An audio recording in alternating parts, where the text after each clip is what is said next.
হাসিনা হচ্ছে সেই প্রেতাত্মা যে মুখে বলে এক অন্তরে করে আলাদা। আমরা তো শেখ হাসিনাকে বলি না ক্ষমতা ছেড়ে তুমি চলে যাও। I will protect this. I will protect this constitution. I will protect this constitution. I will defend this constitution. শেষ করতে দেন। প্রথম কথা বললাম, শপথের দ্বিতীয় শপথের কোনো বিধান কনস্টিটিউশনের মধ্যে নাই। ও ক্ষমতায় যার জন্য যা যা করা লাগে সেগুলো হালাল, আর ক্ষমতায় যাওয়ার পর এখন আমি কনস্টিটিউশন খুঁজে পাইছি। ধানায় পানায় করেন না, কারণ রাস্তায় বোধহয় একমাত্র মীমাংসার পথ হতে যাচ্ছে।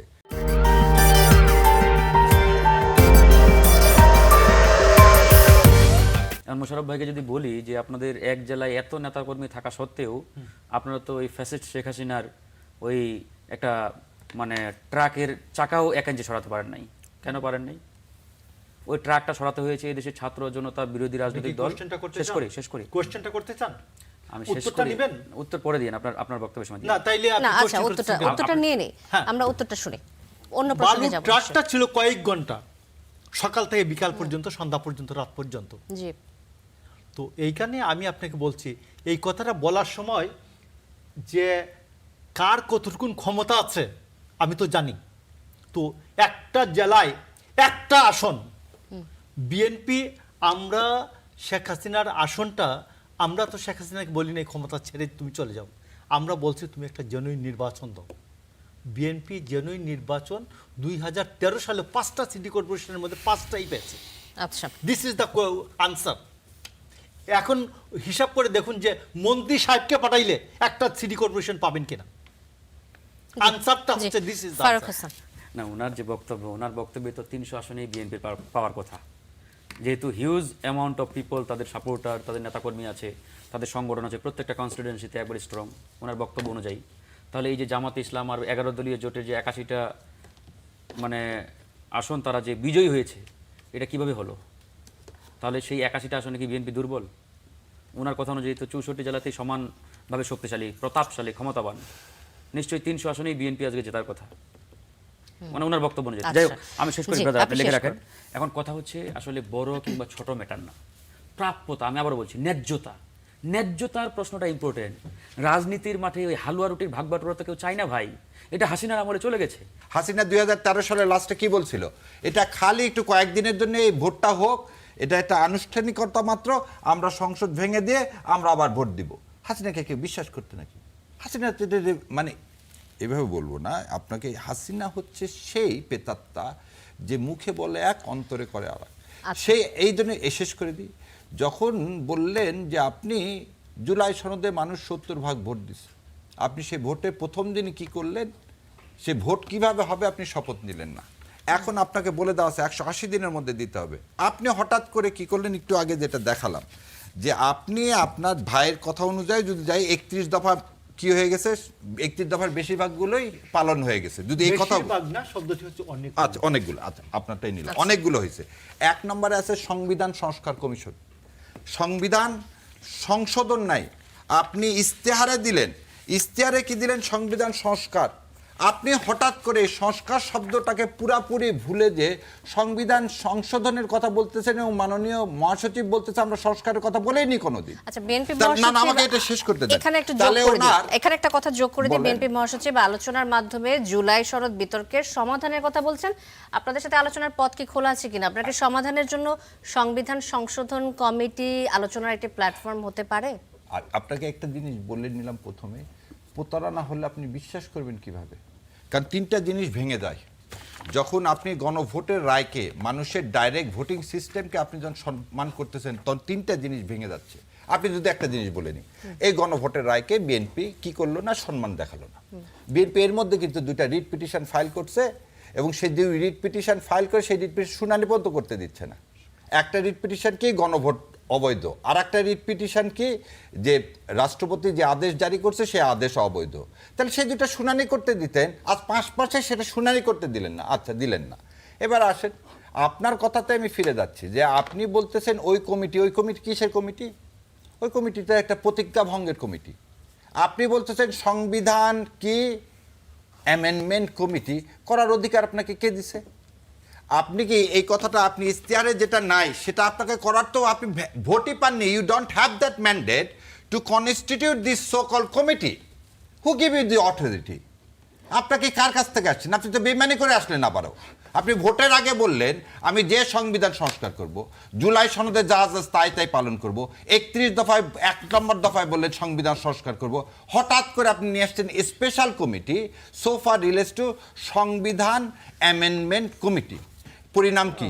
পরিণাম ভয়াবহ। এই সংবিধানের মধ্যে এন্ট্রিম গভর্নমেন্ট নাই। এন্ট্রিম গভর্নমেন্টের আগে আপনি ভোট করলেন কিভাবে?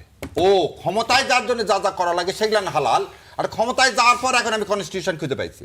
এই 72 ইন্ডিয়ার কনস্টিটিউশন তো আমরা ফেলে দিছি 24-এর আন্দোলনে, কারণ আপনি তো এই কনস্টিটিউশনের বাইরে যে ইলেকশন করলেন রে ভাই। আপনি পান নাই তো। আমার কথাটাকে শেষ করেন। কমিটিতে পান না নাই। না, আপনি আমাকে বলেন এন্ট্রিম গভর্নমেন্ট আছে কনস্টিটিউশনের মধ্যে? না, না, ভাই আগে এটার উত্তর দেন আগে। না না, আপনি বলেন- শুনেন আগে রসুনের গোড়া তো দেখতে হবে। আমি বলবো তো। না না, আপনি আপনি নোট নেন, No. আপনি নোট নেন যে না। আপনি এন্ট্রিম গভর্নমেন্ট ইউনিট সরকার অন্তর্বর্তীকালীন সরকারের একটা ওই কনস্টিটিউশনে না, আছে না, নাই? না, তাহলে না। আপনি ভোটটা যে করলেন কার আন্ডারে? না, না। এই কনস্টিটিউশন আন্ডারে? আপনি আমাকে না, বলেন সংস্কার কমিটি করা যায় এই রকম একটা আরে অনুষ্ঠান সংস্কার বলেন। কমিটি আপনি সংস্কার কমিটি কোথায় থাকে? আগে বাপ মা নিবেন না বাচ্চা নিবেন আগে? হ্যাঁ? আগে বাপ মা নিবেন না আমি তো বাচ্চা? বাচ্চা, আপনি তো বাপ মা সবটাই আপনি তো নিব। সাইন করলেন। আপনি কিসে সাইন করলেন? এই জুলাই এইটাতে সাইন করলেন না? সাইন করছেন, এটা কনস্টিটিউশনে কোন ধারা আছে ভাই? আপনি আপনি আমাকে- সাইনটা করতে পারেন। আপনি আমাকে- আগে এটা বলেন না রে ভাই। না। আপনাকে আমি 7টা কোশ্চেন জিজ্ঞাসা করছি। নাম্বার 1, আপনি সেদিন রাষ্ট্রপতির কাছে যে ইউনূস সরকারের যে সরকার গঠন হলো সেই সরকারের সমর্থন দিলেন কোন সংবিধানের কোন 106 ধারায়? 106 তখন ছিলই না। 106 আর 106 তো পরের দিন আসলো। 106 আরে আপনি 106 চালেন কবে? হ্যাঁ। 6 তারিখে। হ্যাঁ, আর 5 6 তারিখে তারিখে। এই 5 তারিখে আর নাম কি রাষ্ট্রপতির ওখানে যে কি করলেন? রাষ্ট্রপতির ওখানে যে এন্ট্রিম গভর্নমেন্টের কথা বললেন। আচ্ছা এবার আসেন 106-এ। আপনি তো শিক্ষক মানুষ, বলেন তো সুপ্রিম কোর্টের ক্ষমতা আছে কনস্টিটিউশনের বাইরে যে কোনো আদেশ দেওয়ার? না। নাই। আপনি আর নাই, আগে শেষ করতে 106 দেন। তো বলা আরে আছে। শেষ করতে দেন। হ্যাঁ। 106-এ নাই যে এই কনস্টিটিউশনের বাইরে যে কি সুপ্রিম কোর্ট কোনো কিছু বলতে পারে না। আসেন তৃতীয় তফসিলে এন্ট্রিম গভর্নমেন্টের কোনো শপথের ধারা আছে? আপনারা তো বলতেছেন রাষ্ট্রপতির কাছে শপথ নিছেন, শপথের তো নাই আচ্ছা, এখানে। interim government না, এর আমার শপথের আগে- কথা আমাকে না, বললেন, না, না, আমি আমাকে দিব। শেষ করতে দিই। তাহলে এন্ট্রিম গভর্নমেন্ট নাই, এন্ট্রিম গভর্নমেন্টের শপথের বিধান নাই। আপনাকে কনস্টিটিউশন বলছে 90 দিনের মধ্যে ভোট করতে, আপনি 1.5 বছর পর ভোট করলেন। আপনাকে বলা আছে যে আপনি সংবিধানে হাত দিতে পারবেন না, তাহলে রাষ্ট্রদ্রোহী। আপনি সাইন করলেন সংবিধান সংস্কার করার জন্য, এবং এটা তো সাইন ডকুমেন্ট। আপনি এটা সাইন ডকুমেন্ট, এবং আপনি হা ভোট চাইলেন। এই হা ভোটের বিধান কোন সংবিধানে কোন ধারায় আছে? জি তো ব্যারিস্টার এস এম এতগুলো শাহরিয়ার কথা কবির। কেন বললাম? এই জন্যই বলছে ধানায় পানায় করেন না, কারণ রাস্তায় বোধহয় একমাত্র মীমাংসার পথ হতে যাচ্ছে। 106 অনুচ্ছেদ অনুযায়ী মতামত নিয়ে ইন্টারিম গভর্নমেন্ট করা হয়েছে, that is constitutional. Interim government 148 সে বর্ণিত যে প্রধান উপদেষ্টা তত্ত্বাবধায়ক সরকারের আমলের যে উপদেষ্টাদের শপথ, সেই শপথ অনুযায়ী শপথ গ্রহণ করি। শপথ নেয় তো? আপনি দেখেন, নাই আমি তো? বললাম আছে না না, নাই যে তত্ত্বাবধায়ক সরকারের। আরে ভাই, আপনি 15 অ্যামেন্ডমেন্ট পর তো এটা নিয়মিত হয়ে গেল। তত্ত্বাবধায়ক নাই তো? আমি শেষ করি। বলেন। তত্ত্বাবধায়ক সরকারের যে শপথনামা ছিল সেই শপথনামা অনুযায়ী শপথ গ্রহণ করানো হয়েছে। সেই সরকারকে আমরা সবাই মেনে নিয়েছে। এটা ছিল জাতীয় ঐক্যমতের সরকার। জাতীয় ঐক্যমতের সরকার অনেক ক্ষেত্রে ডেভিয়েট করা হয়েছেন কনস্টিটিউশন থেকে, আবার কনস্টিটিউশন অনুযায়ী চলেছেন। যে জাতীয় ঐক্যমতের সরকার ডক্টর ইউনূস তিনি বলেছেন এখন রাষ্ট্রপতি আপনারা সংবিধানের কথা কেন বলছেন? কারণ আপনারা তো সংবিধান তখন আমি- যখন নির্বাচনের সময় মানেন নাই, আমি তা আপনাকে এখন কেন আমি বারবার আপনাকে বলি, সংবিধানের কথা আমি একটু না আমি কে বলবো এই আপনাকে প্রশ্নটা মানে আসলে নাই। সবার কাছ থেকে আসে। তত্ত্বাবধায়ক সরকার যখন হয়েছে, তত্ত্বাবধায়ক না তো এন্ট্রিম গভর্নমেন্ট। ইন্টারিম গভর্নমেন্ট অন্তর্বর্তীকালীন সরকার যখন জি, হয়েছে, জি। ইট ওয়াজ আবার গভর্নমেন্টের ইয়ার সংবিধানের ভিতরে ফিরে আসছে। ইন্টারিম গভর্নমেন্ট মাঝে মধ্যে সংবিধান লঙ্ঘন করেছেন, সেইগুলা এখন এইগুলা রেটিফাই করা হবে। নাম্বার 2 হচ্ছে যে আমরা এই কনস্টিটিউশনকে রেখেই কনস্টিটিউশনের বেসিসেই আমরা নির্বাচনটা করেছি। এই যে সংসদ নির্বাচনের যে শপথ হয়েছে এই কনস্টিটিউশন অনুযায়ী হয়েছে। এই কনস্টিটিউশনকে আমরা কি করে ডিফেন্ড করব? আপনি সাইন করলেন ঐক্যমতের ভিত্তিতে সংস্কার করবেন, এটার উপর ভিত্তি করে এদেশের জুলাই সনদকে বাস্তবায়ন করবেন। আমি সেই সংবিধানের শপথ নিলাম। আপনি বলতেছেন আজকে যে কথাটা, যে আপনি এক সেকেন্ড বলে দিই, আপনি যে কথা বললেন সংস্কার চান, আজকে সেখান থেকে কেন ইউটার্ন? আপনি কেন হঠাৎ করে সংশোধনে আসতেছেন? হঠাৎ করে এই কনস্টিটিউশন কেন কামড়া ধরতেছেন? যে কনস্টিটিউশন স্বীকার করে না জিয়াউর রহমান স্বাধীনতার ঘোষক, যে কনস্টিটিউশন স্বীকার করে না জিয়াউর রহমানের কোনো অবদান, যে কনস্টিটিউশন স্বীকার করে না মুক্তিযুদ্ধের সেক্টর কমান্ডার কোনো অবদান, যে কনস্টিটিউশন ইন্ডিয়ার তৈরি, কেন তাকে আঁকড়ায় ধরতে? Barrister S M Shahriar Kabir, আর আপনারা যেদিন শপথ নিয়েছিলেন আপনারা দুই দলই তো একই শপথ নিয়েছিলেন, না, তাহলে আপনারা কেন আমরা দুইটা শপথ আপনারা নিয়েছি। দুটো শপথ নিয়েছেন, বিএনপি একটা শপথ বিএনপি নিয়েছে। একটা শপথ যেই দুটো শপথ আপনারা নিয়েছিলেন বিরোধী দল, সেই শপথের মধ্যে কি এটা ছিল না সংবিধান আপনারা এটা আঁকড়ে এটা ধরতে কিছু চান? না, কারণ আপনাকে বলি I will protect this. শেষ করে দিই, I will protect this আগে শেষ করে- আগে constitution. কথা I will শেষ করি। defend this I constitution. will protect I this will constitution. defend this শেষ করতে constitution. দেন, শেষ করতে দেন। প্রথম কথা বললাম, শপথের দ্বিতীয় শপথের কোনো বিধান কনস্টিটিউশনের মধ্যে নাই। নাই, that- আগে কথাটা শুনুন। হ্যাঁ। তাহলে আপনি নোটিশ দিলেন নির্বাচন কমিশন আমাকে দুইটা, ভোট করলেন দুইটা, রেফারেন্ডামের বিধান এই কনস্টিটিউশনে নাই। আপনি তাহলে সবই করতেছেন আউটসাইড কনস্টিটিউশন। কোন কনস্টিটিউশনের ভিত্তিতে? এই কনস্টিটিউশনের ভিত্তিতে।